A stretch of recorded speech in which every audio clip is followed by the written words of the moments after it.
of Disruptive by Design. Today, I'm sitting down with Lieutenant Colonel Justin Ellsworth from the Air Force to talk about the exciting new warrant officer program that the Department of the Air Force has just started. Hello, Lieutenant Colonel Ellsworth. How are you today? Hey, Kimberly, good morning. It's a little chilly here in DC. Wish I was somewhere maybe on a beach, but that's okay. Happy to be here on the podcast. Right, sure. I hear you about the coldness. I'm in Colorado and I think the high is like 1 degree today. So we'll both dream of being on a warm beach somewhere. I Um, like it.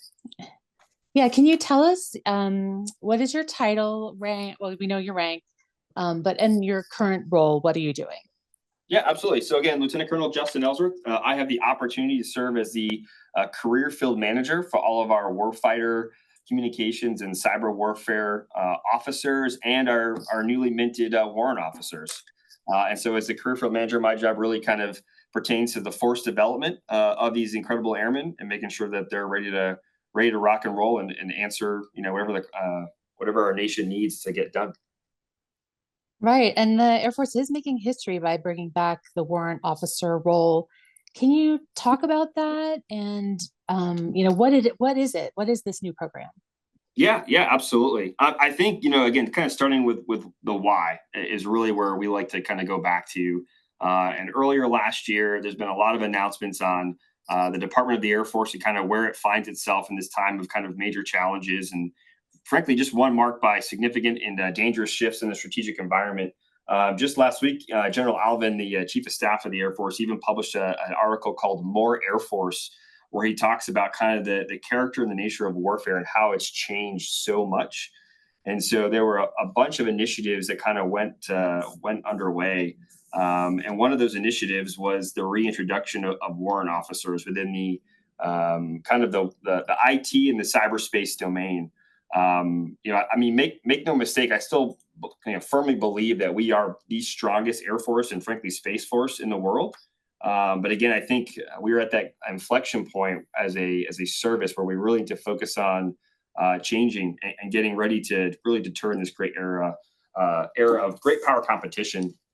And so as we kind of look at kind of this landscape, if you look at the cyberspace domain as a whole, I would tell you right now, our airmen are engaged in this domain right now.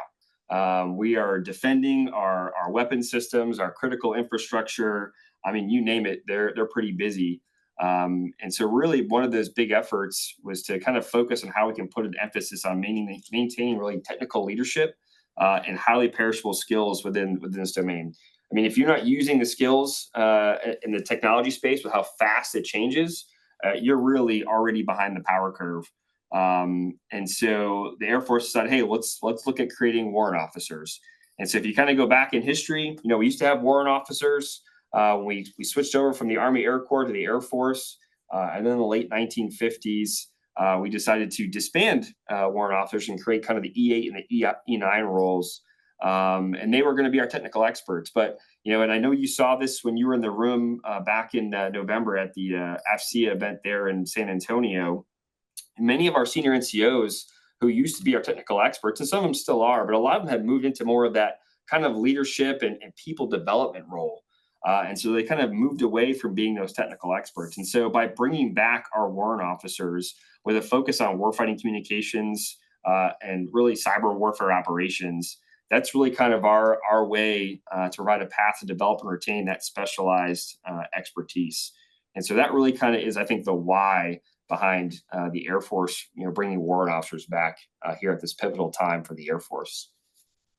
Right, sure. And, so people will be able to kind of hone or keep their technical skills and, opens up a path for them in their career field. Can you talk about that and kind of what it's meant to people to have this opening to become a warrant officer? Yeah. I'll tell you one of the things that, and you saw it there in San Antonio, and we see it all the time when we do warrant officer roadshows. The airmen are incredibly excited. I mean, it's just palpable when you walk in a room and you talk about the warrant officer program. I think for a lot of our airmen, this really provides them with that path where they can maintain their technicals, become those technical subject matter experts while also becoming technical leaders.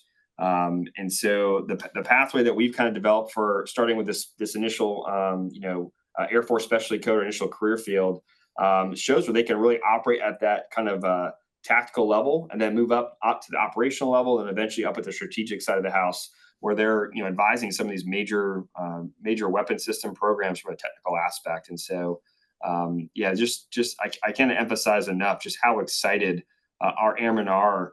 We just did a Facebook post the other week because the second class of Warrant Officer Training School just started here on the 14th of January.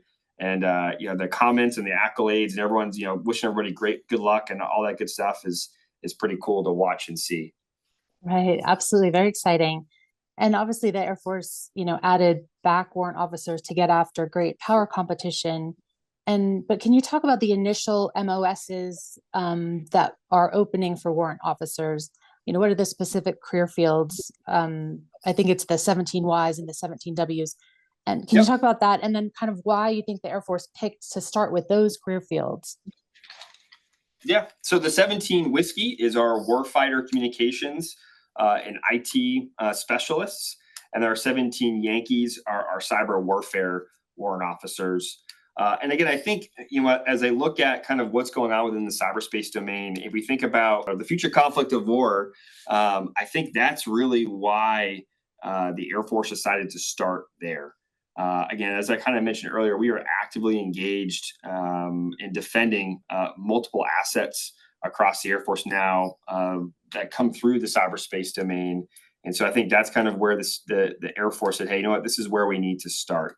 When you think about warrant officers being those technical subject matter experts, it just kind of makes sense to start with our 17 Whiskeys and our 17 Yankees, as they kind of, again, retain that specialized talent with those perishable skills. Again, so many of our folks that when they leave the keyboard, for lack of a better word, for a couple of years, they might come back and things have changed so much. And so this lets them stay on keyboard so they can continue, fighting for our country. Right, sure. And what advice do you have to commanders who will be receiving warrant officers, in their squadrons or their organizations? And, I guess, how can they come to rely on the warrant officers? The command teams are incredibly excited. So we've been doing a lot of what we call warrant officer roadshows. And part of that roadshow really is focused on integration of the warrant officer into the Air Force. Again, as we mentioned, this is a pretty big culture change. When you haven't had something for 66 years, it's something definitely new. And so part of those integration efforts is sitting down with command teams and talking about, hey, how do you plan on using your warrant officer? Here are some suggestions, some things you can and cannot, you should or should not do. And so they're pretty excited to bring them in there. And really, when we think about our warrant officers, they're going to really become those credible advisors, those credible technical advisors to the command team about what's going on with maybe a new technology, maybe a mission set. Just last week, we were talking with one of our network operations squadrons who's bringing in a whole bunch of new technologies to support the Air Force enterprise. And they are incredibly excited to have a warrant officer there who can be that technical subject matter expert to ensure the integration of the technology is done properly. And so the command teams are incredibly excited to have them show up. We do get this question asked quite a bit on kind of what's the differences between our senior NCOs, our warrant officers, and our officers. And the way that we kind of look at it is your senior NCOs, they're the experts in the employment of your airmen. Your warrant officers, those are going to be the experts in the employment of that technical capability. And then as officers, as leaders, our job is to be the experts at the integration of those two to make sure we get the mission done. And so that's been kind of the message that we've had with a lot of the command teams that we've been talking to. And they're pretty pumped about getting their warrant officer. There's some command teams that, they got to wait a little bit longer, and they just, they're chomping at the bit to get them on staff and get them to work pretty quickly. Right, sure. And I think like you mentioned, the graduating class in January, and then you had a first cohort graduate December 6th, I think. Yeah. December 6th. Okay. And so for those who are interested, what is the process to apply? How does it work? Yeah. So we're going to actually open up the next board here this year in a couple of months. And so the calendar year 25 Warrant Officer Training School Board, the program announcement will come out in mid-March. and it will outline all the requirements in that program announcement.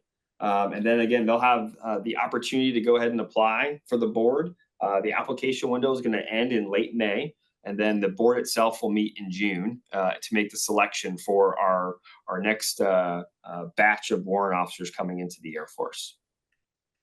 Right. And what advice do you have to those who want to apply, and other tips? Great question. So again, it's funny, we do that, and I think I don't know, I'm a big storyteller. So you remember there in November, that last slide we had in our roadshow briefing, it was tips and tricks. It's not tricks, I don't want to call them tricks, but tips when you go to apply for the next board. And I wish I had my camera out, because it was probably the most photographed slide I've ever seen. And I wanted to take a picture of all the cameras pointing at the slideshow. But really, I think the biggest, there's a couple of tips that I'd pass along to airmen who are interested in applying. When you go ahead and you submit all of you've got technical letters of recommendation. We're going to add an applicant statement in there, but really the goal there is to highlight why that airman, why you are the technical subject matter expert and technical leader. I would say above all, that is probably the most important documents that you're going to submit to the board. We've already have your performance reports and everything else. We can read through those. But really, this is your chance to communicate to the board why you are a technical subject matter expert. And so one of those letters is a technical letter of recommendation from a technical expert. And so what we recommend folks do is they go find someone who is a technical expert that they have worked with in the past. They can write that letter of recommendation. And that first paragraph should be talking about the person who is endorsing that letter, why I am a technical expert and why I can vouch for this airman applying to the board. And then the next part of the letter really just should highlight why this applicant really kind of meets those requirements through demonstrated examples to show where they kind of had to tackle and be a tough technical challenge. One thing we are going to introduce into the application process this year, and again, we learned quite a bit of lessons from this last board. So we're going to add an applicant statement. And so that really gives the applicant a chance to communicate directly to the board, again, why they are that go-to person when it comes to becoming the technical subject matter expert. And so we're introducing that this go around, which I think will help even more so. And we've got some suggestions laid in out there. Hey, talk about a project that you had to work on. Talk about how you overcame a tough technical challenge. And some other things in there that the applicant can fill out and communicate to the board. Right, sure. And for those who are interested, do you advise them to kind of start, even though it's not open yet till March, do you advise people to start kind of getting their ducks in a row, or start thinking about their, I guess, essay, for a better word, or their personal statement? I guess, what advice do you have between now and when it actually opens? Absolutely. I think I would highly recommend that. Just like if you're applying for any kind of, selection board where it's, highly competitive, you got to start doing the work now. If you wait to the last second, then you're going to get a last second product. And obviously we don't want that. You don't want that going to the board. So we would encourage folks now to start kind of thinking through, maybe even just identifying who would be the person that can write a technical letter of recommendation on you. Some of the folks who were selected from the board last year, they actually had letters written by other sister service warrant officers. So they found a CW4 from the Army who they worked with at their current job, and that's the person that wrote your letter. That's pretty impactful. If you have a sister service warrant officer saying, "Hey, this person, this airman right here, is a go-to person," I can tell you those individuals scored pretty highly on the selection board. And any other lessons learned that you'd like to share from what you've seen in the application process so far from the first cohorts? I think that's kind of the big thing. I guess my last thing really would be to read the program announcement in its entirety. One of the screening things, I know it sounds kind of funny, but they do it for our officer training school. One of the things they do to screen folks out is, did you follow all the instructions properly? So there's a whole laundry list of instructions in there about how to submit your package, how to label it, and everything else. That itself is almost like a little mini screening criteria, because can they follow the rules and everything? And unfortunately, we had some folks last year who didn't do that. We tried our best to reach out to a lot of these folks who might have been missing something, to get that taken care of, just because it was the first board and it was kind of crazy quick. But going on to the future, I don't see us doing that as much. And so again, make sure you read through the entire program announcement so that you're ready to go. Where obviously that the when it opens, that will be released. But is there a website now or somewhere that people could go to for more information? Yep. So it's going to be on the Air Force's recruiting website. We actually just built the shell of it the other week. And so as we finalize the requirements for the program announcement, all that will get posted to the Air Force recruiting website. And so it'll all get posted there for folks to go out and look at. And then obviously the program announcement will go to some of our internal sites as well, like MyFSS and everything. So that's where it'll all get posted once it gets released. Right, sure. And then where have some of the warrant officers been already placed? Like which squadrons, or where are they going to so far? Yeah, so I think once we're up to full strength, which will take a few years to get there, I think you're going to see warrant officers at really, frankly, all echelons across the Air Force, tactical, operational, strategic levels, you name it. I'll tell you, for this first cohort, and probably even the second cohort that we're bringing in from these first couple of boards, they're going to be focused more at the tactical level, which is where you have a lot of your warrant officer ones and chief warrant officer twos. And so a lot of the units that they're going to are, cyberspace operations squadrons, our network operations squadrons. We got a couple going to some of our combat comm units, the cyber capability center at Scott Air Force Base. We're going to send them to our field investigation squadrons. So they're kind of going, again, mostly to that squadron, that tactical level. Some of them are going to more mission aligned. So, for example, we have one of our warrant officers going to a squadron that supports MALIS, which is the military autonomic logistics information system, which supports the F-35. And so this individual is a subject matter expert in that system. And so he's going to be outplaced once he graduates from Warrant Training School here in March to that unit. And so that's kind of what you're seeing them go at this initial level. Again, getting them right there at the ground floor. Eventually they'll move up, and as they promote. So when you go to the operational level, some of our technical training squadrons, our cyber operations groups, maybe program management offices or operations centers that we have across the Air Force. And then again, as they continue to move up and maybe get to that CW4 and 5 level, you'll see them at the strategic side of the house. So your major commands, your institutional commands, service component commands. And me personally, I'd love to have one come join me here on the air staff to come work as a career field manager. And so again, we kind of have a full career development pipeline built out for these warrant officers as they move up. All right, nice, very nice. And do you have any advice for those who have already graduated the program from those first cohorts? Yeah, so it's so cool. We got a chance to go down and talk to them the day before they graduated. We kind of reminded them a few things, a few pieces of advice. One, don't forget about your why, like why you applied, why you want to be here. And when you get to your first assignments, be bold. Again, your commander and your command team is going to look to you as that credible technical advisor. And so sometimes you're going to have to speak up when things aren't going the right way, or if you have different advice, like speak up, because I think a lot of them are both nervous and excited. I mean, it's something new, which is kind of natural to be. But again, don't forget about your why and what got you here. I mean, a lot of them wrote some amazing letters to the board in their applicant statements. And so we kind of told them just to reread those. You know what I mean? Just remember what kind of made you and motivated you to apply to become a warrant officer. And I think you're going to do absolutely fantastic. And if you've got questions, that's why we've established a sister service mentorship program. They all have a direct line to us to help out. And that's been very helpful. I actually was responding to emails on Sunday because a lot of our warrant officers, they started obviously Warrant Training School last week, and I think they got their laptops back on Sunday.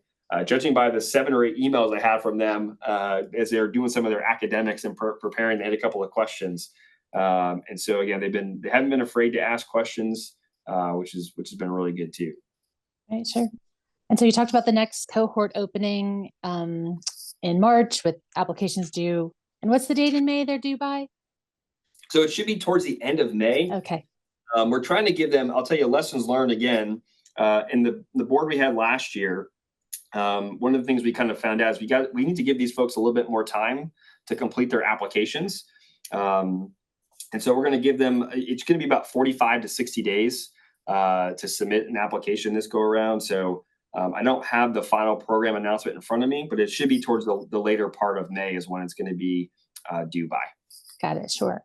And then what are your next steps after this next application process? What are your goals or milestones even for FY26? What's coming down the pipeline? Yep. So one thing a few things we're going to continue, and then I'll talk about a few things that we're going to do that are a little bit new. So continuing with the warrant officer road shows and the integration efforts. Just this past week, General Kaiser was back at Scott Air Force Base, talking with some of their command teams, hosting town halls, just going over some of the basics like customs and courtesies, talking about what the role of a warrant officer is and everything. So we're going to continue to do that throughout the next few months as these warrant officers kind of start to embed themselves within the operational Air Force. We're also going to continue our sister service mentorship program. I got to tell you, all of our sister service, Army, Navy, Marine Corps, Coast Guard, have been absolutely instrumental in helping us get this program established. Again, we've been, on the hotline with them, calling them all the time. Hey, how would you guys and gals do this? How would you do this? How would you do that? And so they've been absolutely pivotal for this entire effort. And so one of the things we established was kind of that mentorship program. So all of our new warrant officers, when they graduate, get paired up with a sister service warrant officer. So if they have questions about, hey, how would you approach this situation or that situation, they can reach out to, a CW 4 or 5 in the Army and ask those questions. I like to joke, my next door neighbor is a CW 4 in the Coast Guard. And I mean, him and I were talking almost every day over the summer. I'm out there mowing my lawn. He goes, well, let's talk about this. Let's talk about that. And so I actually asked him, hey, you want to be one of our, the mentors to our new Air Force warrant officers? Oh, yeah, absolutely. And so we invited a few of them down to meet with the warrant officer training school the day before graduation, do a panel. And so that's something that's going to continue to kind of move on because, again, mentorship is a big part of just the warrant officer culture. And so partnering those folks up is going to be absolutely critical. And so those are some of the things that we're going to continue on. We look at starting at some new things. Again, we kind of talked about the boards. We'll have the board here in June. Again, we've got more graduating classes through Warrant Officer Training School. Again, the one that started last week will graduate here mid-March, and then we'll have another one. We'll have a total of 5 essentially throughout this fiscal year. Although I think one kind of ends more in October, so it's more FY26, but 5 total classes. One of the big things we're starting up too is inter-service transfers. So that allows some of our sister service warrant officers to come into the Air Force. And I tell you, I would love to have them go from green to blue, if you will, and come help us out. And so we're going to start rolling that program announcement out here pretty soon to start opening up that door to have them come in and help. And I think that'd be incredibly helpful. If I can take someone who's been in the Army for 20 some odd years as a warrant officer, bring them in the Air Force, I think they can really kind of help us out quite a bit, shape some of the programs and force development policies that we're working on. And so that opens up here in calendar year 25. Street to Seats, which is another program where we target civilian talent. The NDAA signed by the last administration in December allows us to bring in civilians into the warrant officer program. So that's another doorway that we're going to open up to allow them to apply. We're not changing our requirements or lowering any standards or anything like that. They're still going to have to meet the high marks that we set for our last class of warrant officers. But again, just something else another doorway that we've opened up. And then we're going to work on what we call our talent management framework. So the talent management framework is a way that we use as career field managers to kind of map out the entire force development process and policies for our officers. And so we're creating the same thing for our warrant officers right now. We originally were going to start that in the fall, but we actually decided to wait because I wanted to wait and let some of these new warrant officers who are going through their units now help us write it.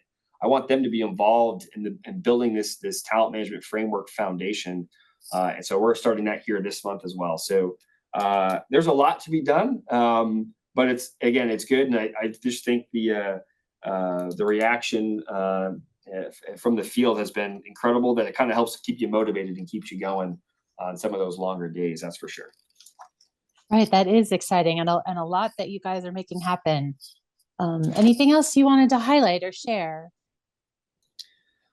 No, not for that. Again, like you mentioned, I think General Kaiser mentioned it in November. I mean, 296 days from the start of the program to when we had folks walking across the stage in December, which is pretty darn quick. Having been in the Air Force now just a tad over 18 years, we can move pretty quickly when we're galvanized to do so. And I think that's really what you're seeing across the Air Force for all of these great power competition efforts. And so, again, a lot left to get done. But again, I think that just excitement of seeing where this is going is really kind of carrying us forward. Right, absolutely. And it was mid-November when I got to see your road show, and at that time you were talking about 3 cohorts, and to now to you're up to 5 in the pipeline. That's really amazing and moving fast. So I can see why this is so important. Yeah, well, thank you, sir. That's all I had to ask you. But so if there's anything else, just say thanks for your time. No, thank you for doing this, and thank you for writing that story again. This is something that we've been really big on. We want to make sure we're helping get the word out, because even podcasts and articles and everything else helps with our integration as folks find out more about the program. And so again, thanks for all the work that you've been doing to kind of help us highlight these incredible airmen and all the work they're doing. Again, it's exciting times. So again, thank you for all your help there. Yeah, absolutely. Thank you, sir.